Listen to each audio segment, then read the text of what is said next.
Hi, I'm George Gerbo, and welcome to Washington Times Weekly, where we get a chance to sit down with our reporters and talk about their coverage of the latest news and events. And joining me this time in a special post-election recap as we recap races across the country just before we get into the midterm elections next year, our national politics reporters Seth McLaughlin and Susan Ferricchio. Nice to see you, George. Good to see you, George. A significant moment and night for Democrats across the board, across the nation, in multiple state races that were going on in places like California, Virginia, New Jersey, and elsewhere. We will dive into some of those results here in a moment. But off the top, Susan, your big takeaways from a night that heavily favored Democrats and the Democratic Party.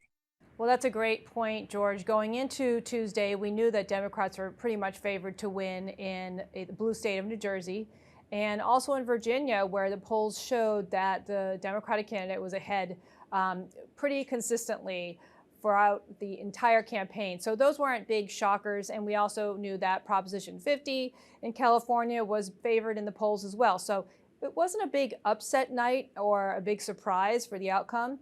The more interesting aspects of it are the margins by which Democrats ran and also some of the exit polling. So these are the things that we need to dive into because it may say a lot about what Republicans who are in charge of government right now will have to deal with when the midterm elections come around next year. So people like to use these off-year elections as sort of a predictor or something that may suggest what's going to happen a year ahead of time during the midterms.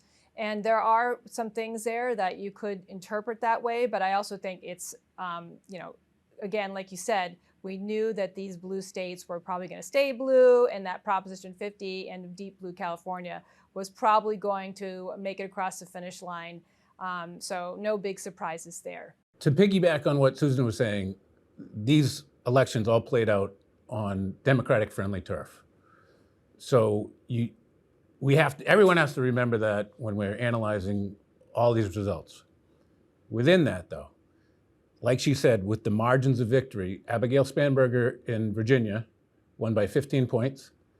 In 2017, when it was a similar setup, Ralph Northam in Virginia, who also rode sort of this anti-Trump sentiment, won by about 10 points. The similar story played out in New Jersey. Jack Ciattarelli, this go around, Mickey Sherrill was up by 13 points in the last count.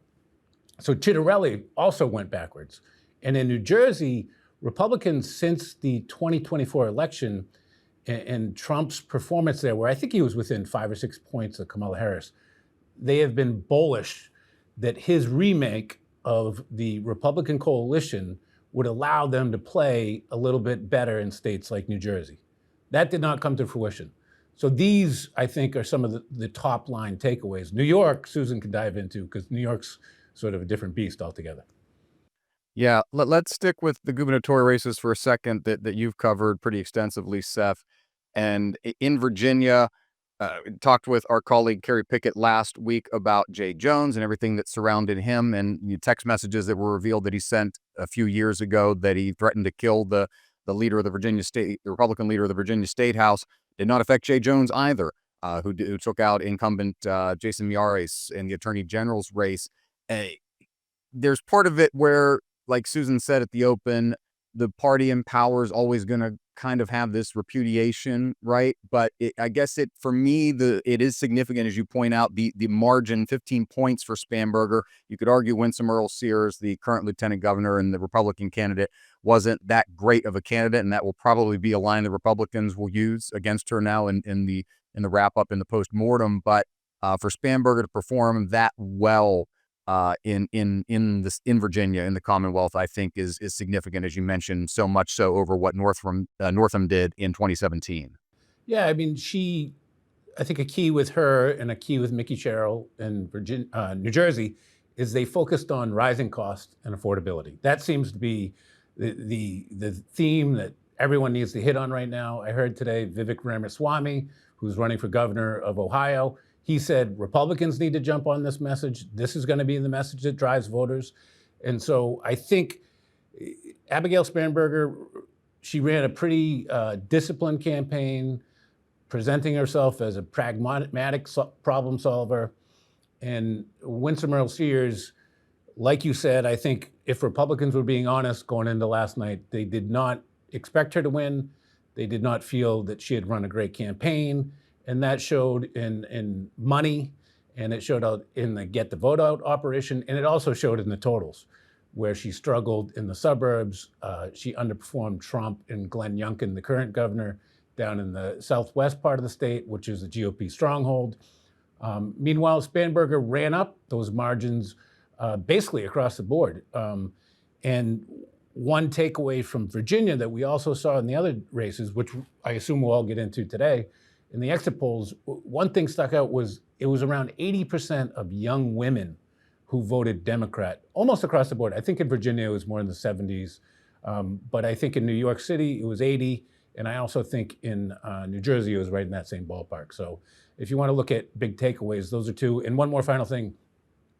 I do think Republicans were hoping that the Jay Jones controversy would put Jason Miyares over the finish line, but it seems to me that the takeaway from Democrats was, in this era of unconventional politics and people saying nasty things left to right, that they were willing to give Jay Jones a free pass on something he did in 2022. Now, Republicans are not going to allow him to have a free pass moving forward, and it could end up being hard for Jay Jones to operate as the Attorney General of Virginia, given that, some of the past statements will be continually used against him.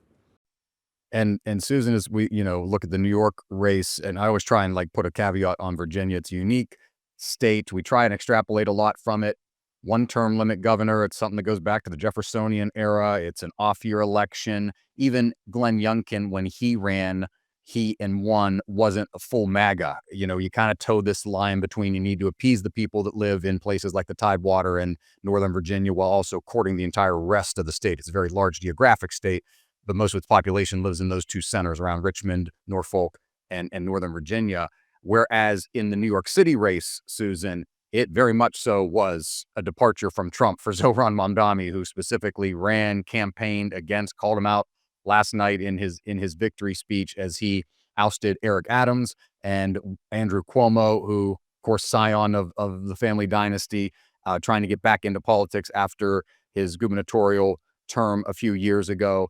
And we saw this momentum building. Some people wondered how real it was. And last night kind of vindicates Mamdani and his approach that you've written about, which is a lot of these that he pledges to fund a lot of these social programs, grocery stores and what have you, and using tax funds from the wealthy and businesses, increase taxes on the wealthy and businesses to fund these in this new term that he's going to take over in America's largest city.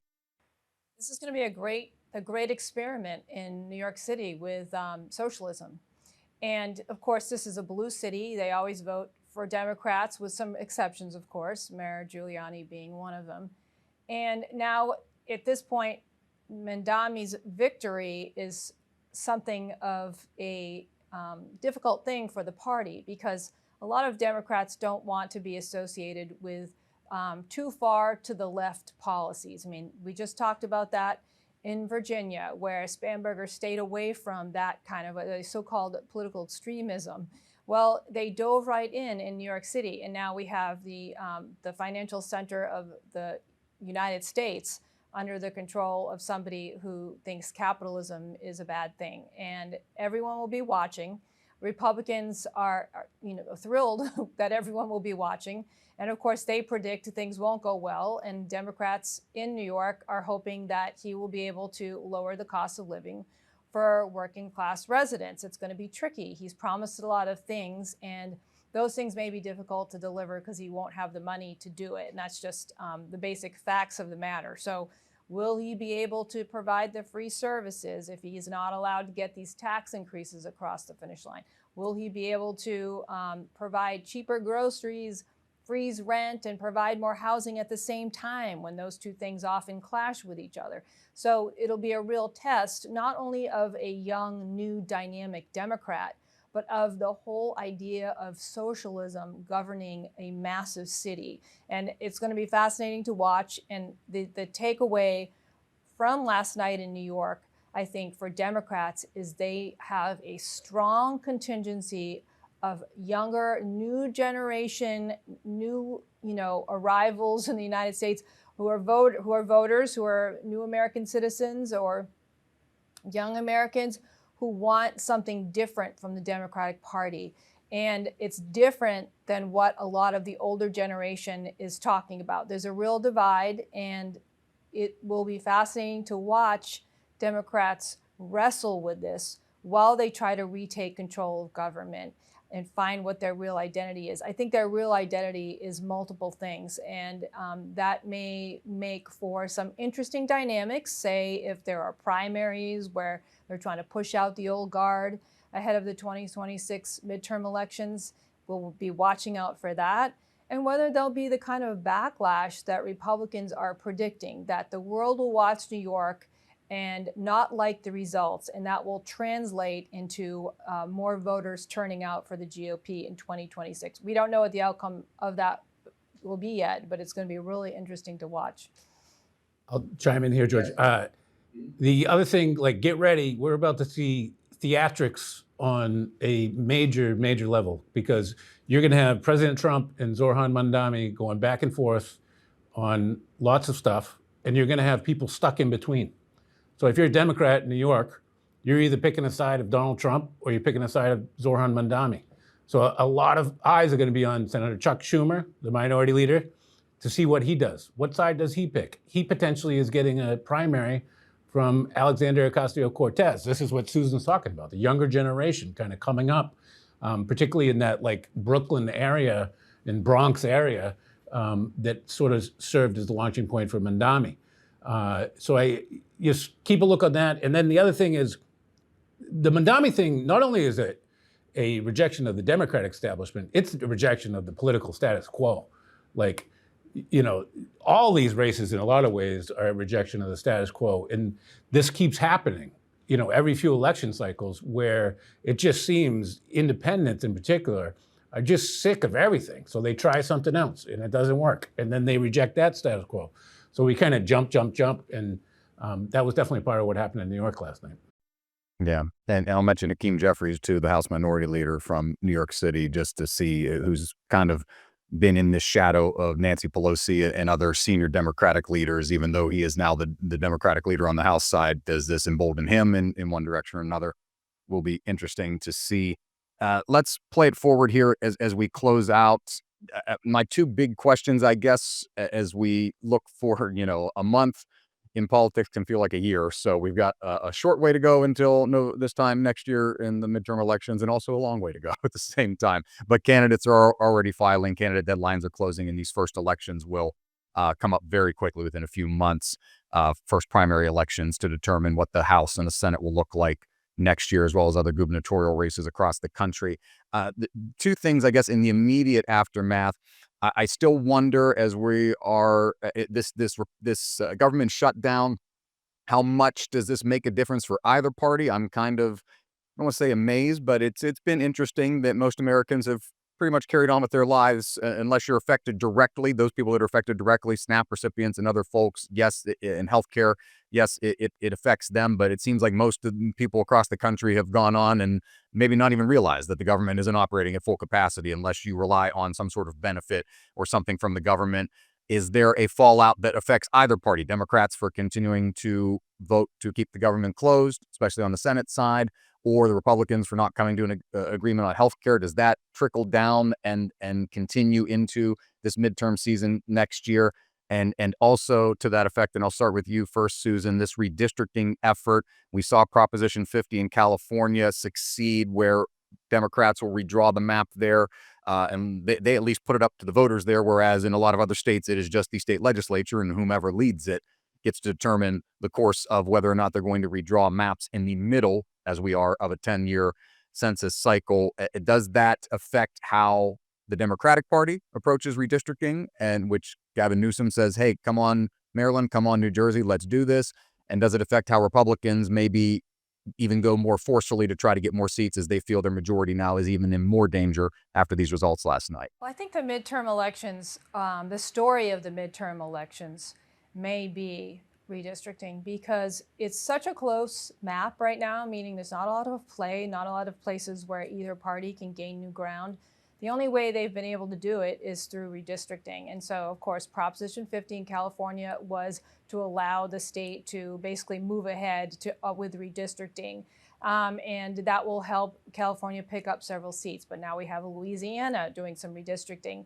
We've had Texas. We have other states, potentially Florida, who may do some redistricting to give the Republicans an advantage. And that race, I think, between the redistricting race, as I call it, will help decide who's going to win in 2026. In fact, it may be the deciding factor because there's so little wiggle room politically. The map, as we say, is just so close right now that redrawn lines will help determine that. Now, if you're going to talk about whether or not the shutdown is going to have any impact on the midterms, everybody seems to think that now that the Democrats were excited their base enough to get out and vote, especially in Virginia and other places where people aren't getting their paychecks and places where food stamps have run dry, that now they'll be more likely, more willing to vote to reopen the government. That is a possibility. And so, of course, this time next year, will the shutdown matter? Short answer, no. And Seth, yeah, same thought on how we look forward going into redistricting. Susan mentions all of these states across the map are trying to move and eke out more margins. And even if it all succeeds by the time we get to the end of it, it's still going to be close to 218, whatever it is in the House. I don't see the number going into the 230s with the majority anytime soon. So, well, Virginia's part of that group, and so Democrats had the big sweep last night, and they're pushing in that direction. It's 6-5 in Virginia in the congressional delegation right now, and some say it could be 9-1, 9-2, or whatever the math is there. The journalism math, as you say, George. I think a big takeaway is Trump recently, his poll numbers have been eroding, right? And the question is whether or not he can change that perception. And I think that perception, in large part, is driven by this idea, right or wrong, that affordability and rising costs are affecting people. So if there is that sense, because again, politics is about perception sometimes and not reality, and people with the economy will talk to 14 different things and this and that, but all that matters is how voters care. And so if the Trump administration and Republicans cannot change that narrative and cannot change that sentiment, which we saw in the elections yesterday, they're gonna struggle. Now, the redistricting maps could help them. It's by the time all the dominoes fall on that, we don't know what the maps are going to look like. We don't know what the math on that's going to look like. And then on top of that, you throw in whatever the political climate is. And you might at the end of the day have some of these states wondering why we did all this, when the dust settles. But I would stick for now, George, the biggest takeaway, how does Trump change the perception? And what does anyone who's an incumbent do to not be associated with the status quo? A long way to go, and also not a long way to go at the same time as we follow this into the end of this year and into the midterm elections. We know that you both will have everything covered for us. Susan Ferricchio, Seth McLaughlin, thank you as always. Thank you, George. Thanks, George. You can find all of Seth and Susan's work at washingtontimes.com/politics, as well as on social media. I'm George Gerbo. Thanks for watching, and we'll see you next time.